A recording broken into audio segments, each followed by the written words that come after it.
जय हिंद दोस्तों। MSP military service पे पर हाई कोर्ट ने दोस्तों एक बड़ा फैसला दिया है और इस फैसले में सरकार को निर्देश दिए गए हैं कि एमएसपी पर एक समान पॉलिसी बनाई जाए। दोस्तों जैसे कि आपको पता ही है कि सेना में कठिनाइयों भरी सेवा को देखते हुए जो डिफेंस फोर्सेज हैं उनके लिए मिलिट्री सर्विस पे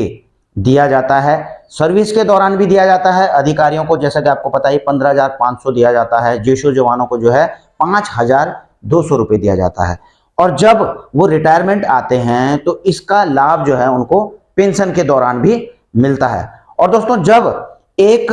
डिफेंस पर्सन रिटायरमेंट आता है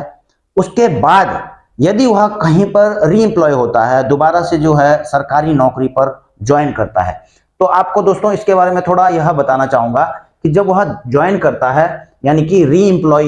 होता है तो जो उनकी पे फिक्सेशन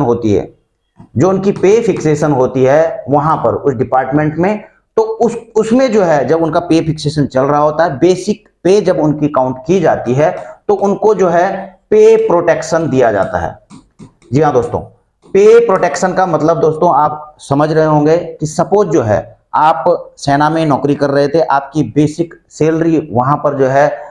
30,000 रुपए थी। ठीक है, 30,000 रुपए वहां पर बेसिक सैलरी प्राप्त कर रहे थे, रिटायरमेंट आ गए, री एम्प्लॉय होते हैं, बैंक में होते हैं या फिर अन्य किसी सरकारी नौकरी पर होते हैं, पीएसयू में होते हैं, तो उनकी नीतियां बनी हुई है कि जैसे सपोज जो है आप रिटायरमेंट आते समय आपकी जो लास्ट बेसिक पे थी 30,000 रुपए थी और आप कहीं पर एम्प्लॉय होते हैं, वहां की जो है बेसिक आप ये लगाकर चलिए कि 18,000 रुपए मिनिमम बेसिक से शुरू होती है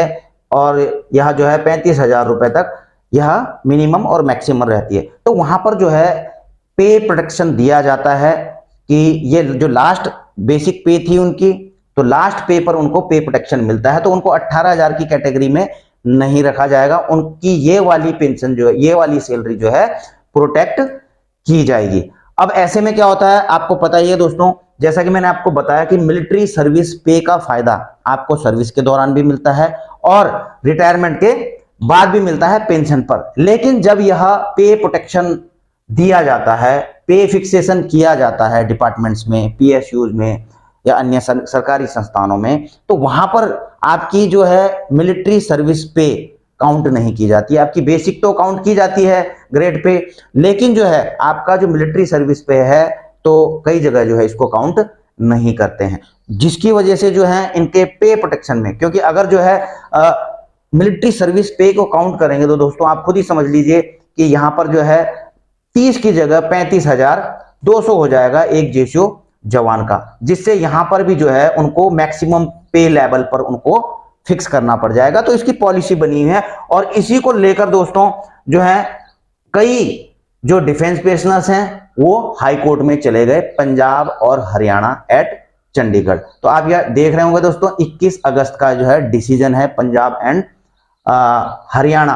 हाई कोर्ट का, और इसमें दोस्तों तकरीबन आप ये सारे पटिशनर देख रहे हैं वर्सेज यूनियन ऑफ इंडिया, और जो ये सारे पटिशनर हैं आप इनको देखेंगे तकरीबन 71 पटिशनर हैं इसमें दोस्तों जिन्होंने जो है यह केस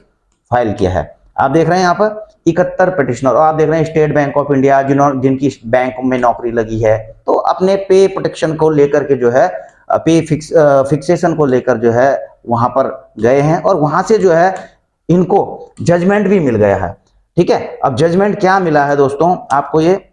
अंत में ही लेकर चलूंगा, इस पर ज्यादा लंबी चर्चा ना करके मैं इसके बारे में मोटा मोटा बता देता हूं। यह जो है द ट्रिब्यून का 2 सितंबर का पेपर में यह आया हुआ है और जजमेंट मैंने आपको दिखाई दिया है, make uniform policy on including military service पे इन सैलरी। तो जो हाई कोर्ट ने डिसीजन दिया है कि मिलिट्री सर्विस पे को पे फिक्सेशन में शामिल करने के लिए एक समान नीति बनाई जाए, और किसके लिए कहा दोस्तों, यह जो है निर्देश दिए गए हैं वित्त मंत्रालय के लिए। तो दोस्तों मैं आपको डिसीजन के अंतिम पेज पर लेकर के चलता हूं जिसमें मुख्य चीज कही गई है। अब हाईकोर्ट की तरफ से क्या कहा गया है कि यह सर्वविदित तथ्य है कि पूर्व सैनिकों को राष्ट्र के लिए उनके बलिदान, उनके समर्पण और नौकरी के प्रति अनुशासन के कारण पुनः नियोजित किया जाता है। जो सेना के जवान हैं रिटायरमेंट आने के बाद उनको जो री एम्प्लॉय किया जाता है दोबारा से जो है उनको नौकरी दी जाती है। यहाँ पर बताया गया है कि उनका जो है राष्ट्र के लिए उनके बलिदान और उनके समर्पण के लिए जो है और उनके अनुशासन के लिए यह सारी चीजें की जाती हैं। रक्षा कर्मियों के साथ नागरिकों से अलग व्यवहार किया जाता है, यानी कि किसी भी चीज में हो तो उनको जो है सिविल से थोड़ा अलग रखा जाता है। उनकी सेवा को देखते हुए उन्हें सिविल सेवकों पर बढ़त दी जाती है, यानी कि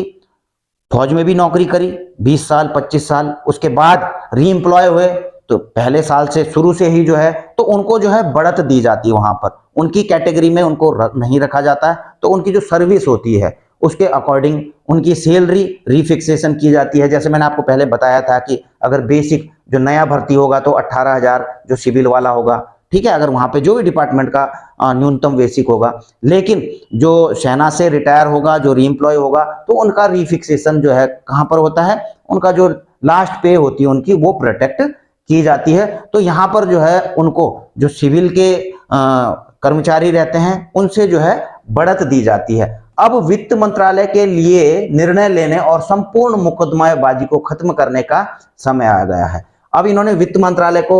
निर्देश दिए हैं कि ये क्योंकि इसके ऊपर जो है कई मुकदमेबाजियां, कई जो है केस पड़े हुए हैं एमएसपी के ऊपर, कि एमएसपी को जो है पे प्रोटेक्शन के दौरान जो है शामिल किया जाए। जब रीएम्प्लॉय होते हैं तो उनकी पे में जो है इसको भी शामिल किया जाना चाहिए, इसको भी काउंट किया जाना चाहिए।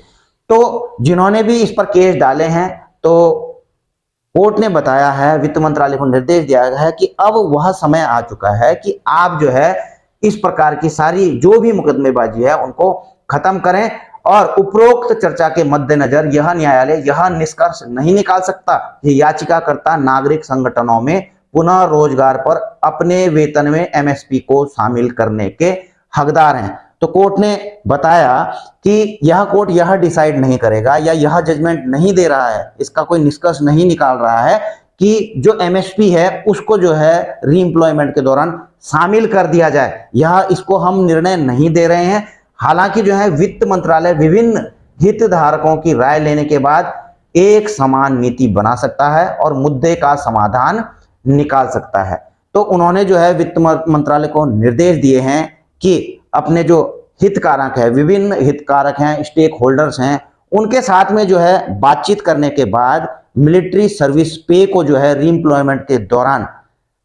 सैलरी में शामिल करने के लिए जो है एक समान नीति बनाई जाए, ताकि जो है वह सभी पूर्व सैनिकों में जो कि रीएम्प्लॉय हुए हैं उनके लिए इसे एक समान जो है लागू किया जा सके। इसलिए भारत सरकार के सचिव वित्त मंत्रालय वित्तीय सेवा विभाग को इस मामले को देखने और जल्द से जल्द समस्या का समाधान करने का निर्देश दिया जाता है। तो कोर्ट ने जो है सेक्रेटरी हैं वित्त मंत्रालय वित्त सेवा विभाग, उनको जो है इस मैटर को जो है जल्द से जल्दी देखने और इसको जल्दी से जल्दी सुलझाने के लिए जो है निर्देश दिए हैं। तो आई होप कि फाइनेंस मिनिस्ट्री इस मैटर को जल्द से जल्द सुलझा करके एक समान नीति बनाएगी एमएसपी पर, ताकि जो है इसका फायदा